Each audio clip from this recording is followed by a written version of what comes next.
नमस्कार, स्वागत है आपका 4TV न्यूज पर। मैं हूं आपके साथ जो है रुक करते उत्तराखंड की खबरों की ओर। धन सिंह नगर से खबर सामने आ रही है, जहां जिले में नवनियुक्त बीजेपी मंडल अध्यक्ष मुकेश सनवाल का सैकड़ों कार्यकर्ताओं ने नगर के मुख्य चौक पर फूलमाला पहनाकर जो है जोरदार स्वागत किया। और इसके साथ देखा गया कि उनके मंडल अध्यक्ष बनने की खुशी में मिठाइयों का भी वितरण इस दौरान किया गया। और अध्यक्ष मुकेश सनवाल ने कहा कि भाजपा संगठन ने जो मुझे जिम्मेदारी दी है उसे बखूबी निभाऊंगा। और उनके द्वारा कहा गया कि पार्टी की मजबूती के लिए क्षेत्र के लोगों के लिए हितों का ध्यान रखते हुए काम करूंगा और क्षेत्र की समस्याओं के निराकरण के लिए हर संभव प्रयास करता रहूंगा। इसके साथ ही उन्होंने कहा कि पार्टी संगठन को जोड़कर मजबूत नवीन भट्ट, निराला, निर्मल सिंह, तरसेम सिंह, सुमन राय, पेना शाह, जया जोशी आदि सैकड़ों भाजपा कार्यकर्ता इस दौरान मौजूद रहे।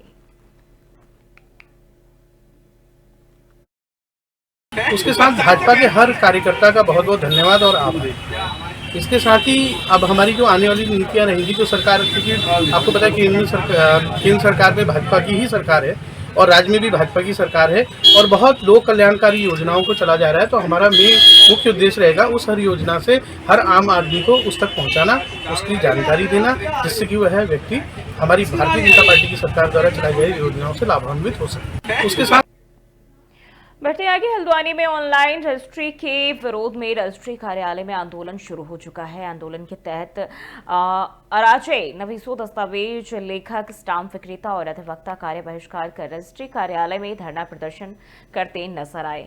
आंदोलनकारियों का कहना है कि वर्चुअल रजिस्ट्री शुरू होने से हजारों स्टाम्प विक्रेता, दस्तावेज लेखक और अधिवक्ता बेरोजगार हो गए हैं और ऐसे में रजिस्ट्री का पैसा ई चालान से जमा होगा, जिससे उनका काम बंद हो जाएगा। और उन्होंने कहा कि स्टाम्प विक्रेताओं के जरिए ही स्टाम्प बेचे जाए। वर्तमान व्यवस्था की तरह जमीनों की रजिस्ट्री की व्यवस्था जारी रहे, जैसा चल रहा है ऐसे ही आगे भी चलना चाहिए।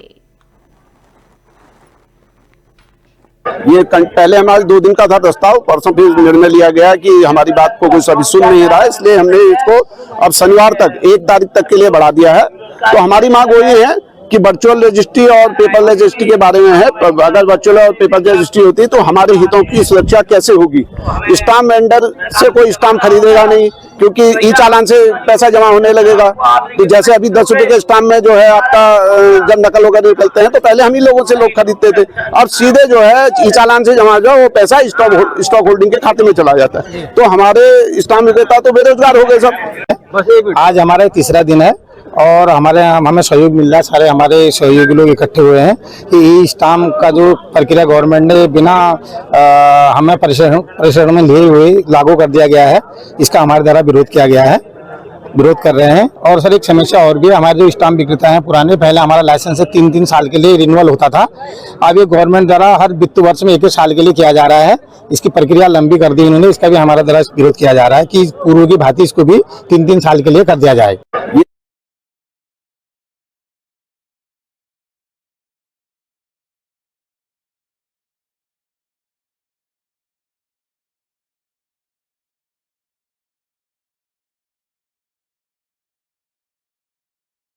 खबर पर ज्यादा जानकारी के साथ अजान हुसैन हमारे संवाददाता हमारे साथ जुड़ चुके हैं। क्या कुछ है पूरा मामला आजाद? जो ही हल्द्वानी में ऑनलाइन रजिस्ट्री के विरोध में रजिस्ट्री कार्यालय में आंदोलन शुरू है। हाँ। यहाँ इसके तहत अराइज, नवीस, दस्तावेज लेखक, स्टाम्प विक्रेता और अधिवक्ता कार्य बहिष्कार कर रहे हैं, जिससे रजिस्ट्री कार्यालय में सन्नाटा पसरा हुआ है। आंदोलनकारियों के मुताबिक वर्चुअल रजिस्ट्री शुरू होने से हजारों स्टाम्प विक्रेता, दस्तावेज लेखक और अधिवक्ता बेरोजगार हो जाएंगे, जिसके चलते उनमें बेरोजगारी का डर सता रहा है जी। लेकिन ऐसे में देखिए तो आजकल हर चीज वर्चुअली हो रही है, क्योंकि जो आम नागरिक है उनको कहीं ना कहीं इसका जो है लाभ मिल पाता है। वो घर बैठे भी अपनी चीजें, अपनी जरूरतों को पूरा कर लेते हैं या जो काम है वो कर लेते हैं। ऐसे में इस तरह से आंदोलन क्या कुछ इसके लिए कदम उठाए गए हैं कि ठीक है आम जनता जो है उन्हें भी परेशानी न हो, साथ ही साथ इनकी रोजगार भी ना छीनने जाए? इस संबंध में आंदोलनकारियों का कहना है कि उनका कार्य पहले की तरह जारी रखा जाए। हाँ। और उनके बगैर विश्वास में लिए पेपरलेस योजना, ऑनलाइन रजिस्ट्री का कार्य शुरू ना किया जाए। ताकि दस्तावेज लेखकों के हेतु सुरक्षित रह सकें। ठीक है, इस पर किसी तरह के एक्शन लिए गए हैं जिम्मेदारों की तरफ से? क्या कोई प्रतिक्रिया किसी ने इस बात को लेकर जो है आश्वासन किसी तरह का दिया है? फिलहाल तो सभी आंदोलनरत हैं और किसी सक्षम अधिकारी ने अभी तक उनसे कोई संपर्क नहीं किया है इस संबंध में। ठीक है, बहुत बहुत शुक्रिया जाज तमाम जानकारी के लिए। बढ़ते हैं आगे, देहरादून में ट्रेनिंग कर रहे सभी नए आरटीओ को उनके नए तैनाती स्थल पर भेजने की तैयारी शुरू हो गई। आरटीओ कार्यालय देहरादून में नवनियुक्त सभी नए आरटीओ ने प्रेजेंटेशन देकर अपने अनुभवों को साझा किया। आरटीओ प्रशासन सुनील शर्मा ने सभी नए आरटीओ का प्रेजेंटेशन के लिए और तमाम नियमों से भी उनको अवगत कराया, जिसको लेकर आरटीओ ने कहा कि नए आरटीओ परिवहन विभाग में आए थे और जिनकी 15 दिन की फील्ड ट्रेनिंग हुई है और उन्होंने बताया कि आज इनका प्रेजेंटेशन लिया जा रहा है, इसके बाद इनकी तैनाती कर दी जाएगी।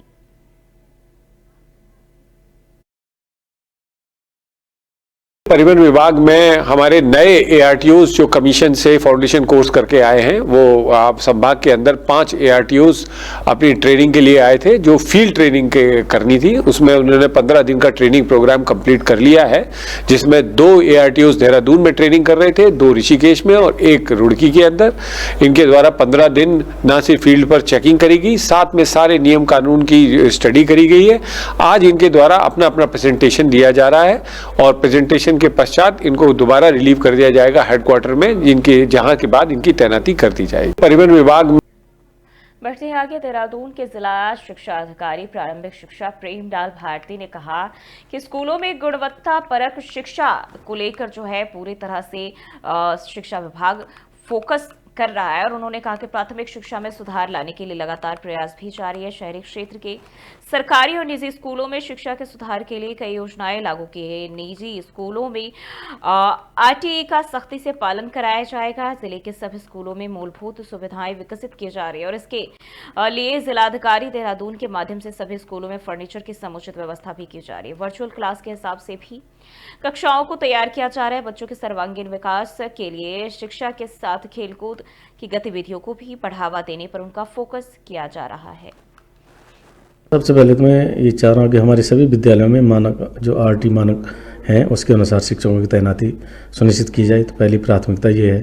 फिर दूसरा, हमारी जो है अच्छी गुणवत्ता युक्त शिक्षा हमारे बच्चों को दी जाए, सारे शिक्षकों को। तो उसके लिए हम प्रत्येक ब्लॉक में शिक्षकों की बैठक आयोजित कर रहे हैं और उन्हें जो राष्ट्रीय शिक्षा नीति 2020 के अनुसार जो जो दिशा निर्देश मिले हैं उसको स्कूल लेवल पर कैसे इम्प्लीमेंट करना है, उसके लिए इंश्योर कराया जा रहा है। हर स्कूल में निपुण भारत का सपना जो बनाया हमने, हर विद्यालय में इसको इंश्योर करें कि हर बच्चा हमारा निपुण बने। सबसे पहले तो मैं आगे पौड़ी जिले में 2 दिन से बारिश के साथ एक बार फिर से शहर में ठंड ने दस्तक दे दी है।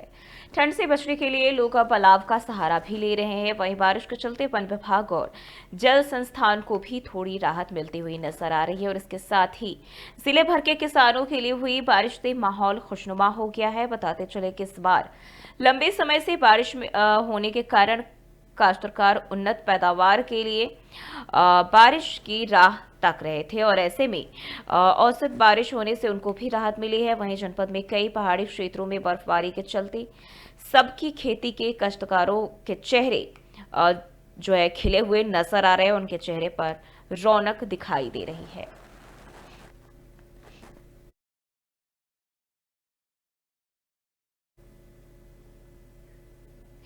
बढ़ते हैं आगे, मौसम ने एक बार फिर से करवट बदल ली है। हिमालयी क्षेत्रों में बर्फबारी हो रही है, निचले इलाकों में बारिश होने लगी है। 2 दिन से केदारनाथ, तुंगनाथ, मदम महेश्वर धाम सहित अन्य ऊंचाई वाले इलाकों में बर्फबारी जारी है। मिनी स्विट्जरलैंड शुप्ता में बर्फबारी होने से देश विदेश से पर्यटक बर्फबारी का आनंद उठाने पहुंच रहे हैं।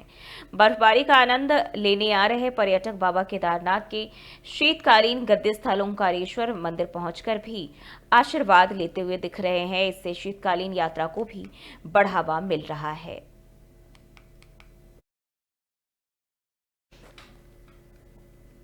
बढ़ते आगे, देहरादून से खबर सामने आ रही जहां मौसम विभाग ने जारी किया अलर्ट। राज्य में भारी बारिश और बर्फबारी का ऑरेंज अलर्ट जारी किया गया। उत्तरकाशी, चमोली, रुद्रप्रयाग समेत अन्य जिलों के लिए ऑरेंज अलर्ट मौसम विभाग की ओर से जारी। 2800 मीटर ऊंचाई पर बारिश और बर्फबारी की संभावना जताई है मौसम विभाग ने। तो ये जानकारी देहरादून से जिले भर में बारिश और बर्फबारी का अलर्ट मौसम विभाग ने जारी किया है। आपको बताते चले भारी बर्फबारी का अलर्ट ये जारी किया गया है। आपको ये भी जानकारी दे दें कि कई ऐसे इलाके जहां जिसमें बात करें तो उत्तरकाशी, चमोली, रुद्रप्रयाग समेत अन्य कई जिले हैं जिन जिलों के लिए मौसम विभाग पूरी तरह से अलर्ट मोड पर नजर आ रही है और उन्हें चेतावनी दी गई है, चेतावनी जारी की गई है। 2800 मीटर ऊंचाई पर बारिश और बर्फबारी की संभावना भी जो है वो जताई है। और इसी खबर पर ज्यादा जानकारी के साथ अजय पांडे हमारे साथ देहरादून से जुड़ चुके हैं।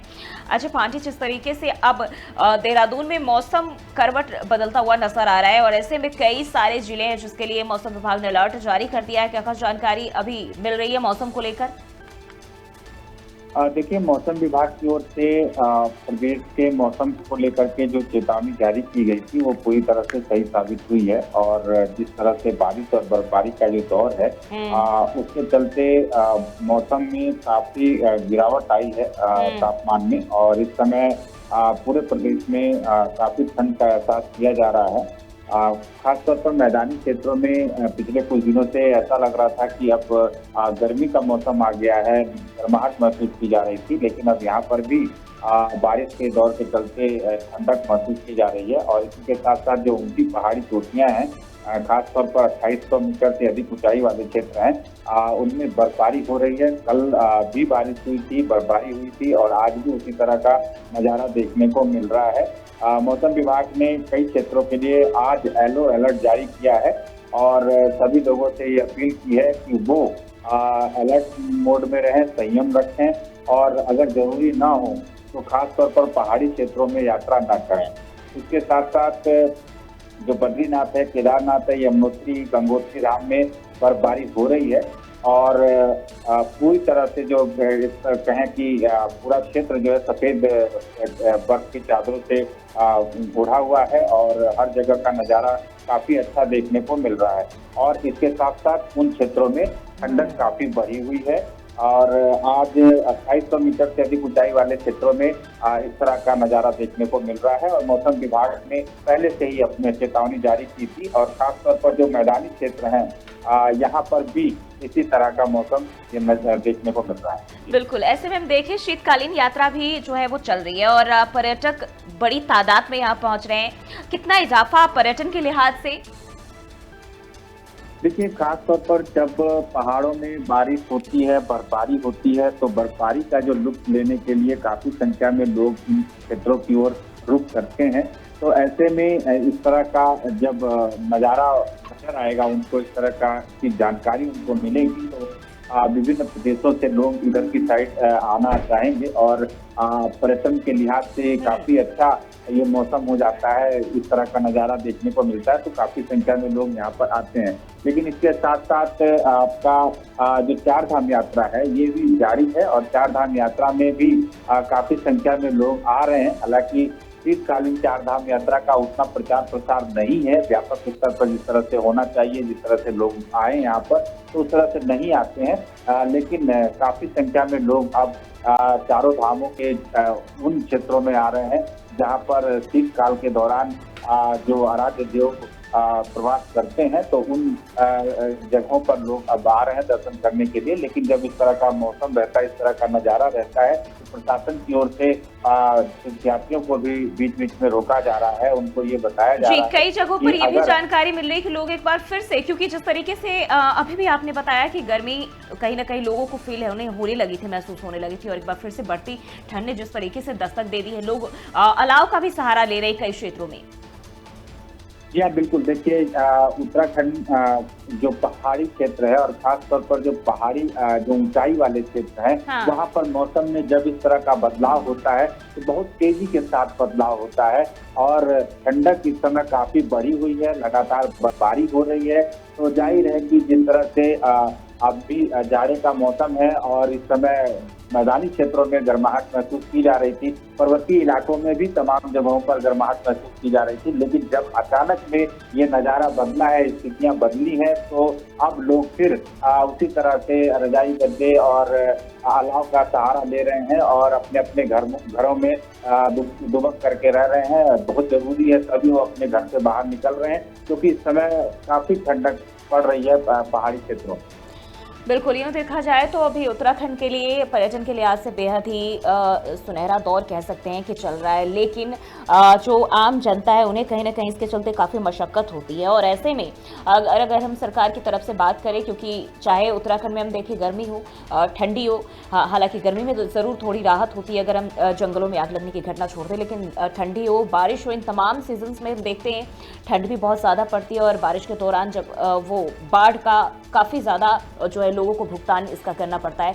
लेकिन अब कहीं ना कहीं बारिश भी शुरू होने वाली है, इसके पहले इस तरह के माहौल और क्या कुछ तैयारियां सरकार की तरफ से की जा रही है?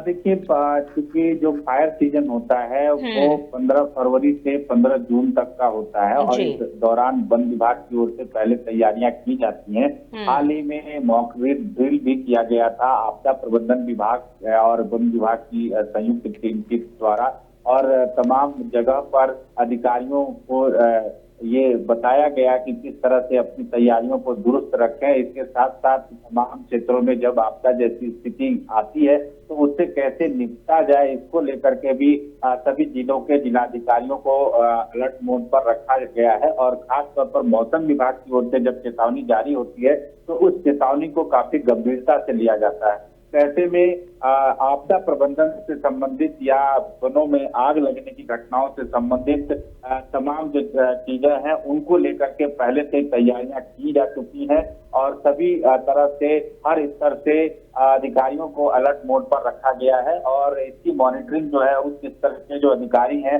वो कर रहे हैं। आपदा प्रबंधन सचिव सभी चीजों के साथ सभी अधिकारियों के साथ समन्वय बना करके चल रहे हैं और वो उनसे एक एक फीडबैक ले रहे हैं किस जिले में किस उपकरण की जरूरत है, आपदा से संबंधित क्या क्या उनकी तैयारियां हैं, कौन कौन सी चीजें ऐसी हैं जो प्रशासन से शासन से उनको मुहैया कराई जाती है, उसकी लिस्ट भी मांगी गई है और वो सारी लिस्ट जो है जिला प्रशासन की ओर से यहाँ भेजी जा रही है सचिवालय में और उसके बाद उनको उनकी जरूरत के हिसाब से सारी सुविधाएं मुहैया कराई जाएगी। तो कुल मिलाकर के जब इस तरह का मौसम होता है, इस तरह का वातावरण होता है, उसको लेकर के पहले से ही तैयारी की जाती है। किन किन जगहों पर जो हमारे चिन्हित जगह है जहाँ पर ऐसी घटनाएं हो सकती हैं, चाहे भूस्खलन की घटनाएं हैं, चाहे पहाड़ दरक करके सड़क पर आए तो उनको कैसे रास्तों को अवरुद्ध जो मार्ग है उनको खोलने का काम हो,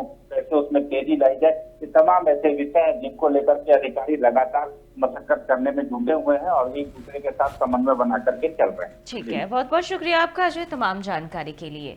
तो उत्तरकाशी, चमोली, रुद्रप्रयाग समेत अन्य जिलों के लिए अलर्ट मौसम विभाग की ओर से जारी किया गया। हाल ही में हम देखें पिछले कई दिनों से उत्तराखंड के मौसम के मिजाज में जो है वो बदलाव देखने को मिल रहा है और ऐसे में लोग एक बार फिर से अलाव का भी सहारा कई जगहों पर ले रहे, क्योंकि जिस तरीके से हमने देखा जनवरी खत्म होने के बाद फरवरी में थोड़ी गर्मी जरूर बढ़ गई थी और इसके बाद लोगों ने ये सोच लिया कि शायद गर्मी की शुरुआत हो गई, लेकिन फिर से फरवरी लास्ट में फिर से जो है ठंड ने दस्तक दे दी है और लोगों के लिए थोड़ी परेशानी बढ़ा दी। हालांकि जो बर्फबारी का दौर है पर्यटन के क्षेत्र में बेहद फायदेमंद रहने वाला है और इसका आनंद लेने के लिए बड़ी तादाद में जो पर्यटक है उत्तराखंड पहुंच रहे हैं, क्योंकि पहाड़ी क्षेत्रों में जब सफ़ेद चादर से जो घाटियां हैं वो सज जाती है, जिसको लेकर पर्यटक काफ़ी इसको एंजॉय करने के लिए पहुंचते हैं इन घाटियों में, इन वादियों में। और ऐसे में उत्तराखंड इन सब चीज़ों में सबसे अहम रहा है और यही वजह है जिस तरीके से देखें देवभूमि के नाम से भी ये प्रदेश अपने आप में एक कीर्तिमान करता है। और ऐसे में शीतकालीन यात्रा भी शुरू है और राज्य सरकार की तरफ से तमाम तैयारियां भी की जा रही है। तो एक बार फिर से कहीं ना कहीं ये बर्फबारी शीतकालीन यात्रा के साथ साथ जो नॉर्मल पर्यटन के लिहाज से लोग वहां पहुंचते हैं उनके लिए भी बेहद फायदेमंद रहने वाला है।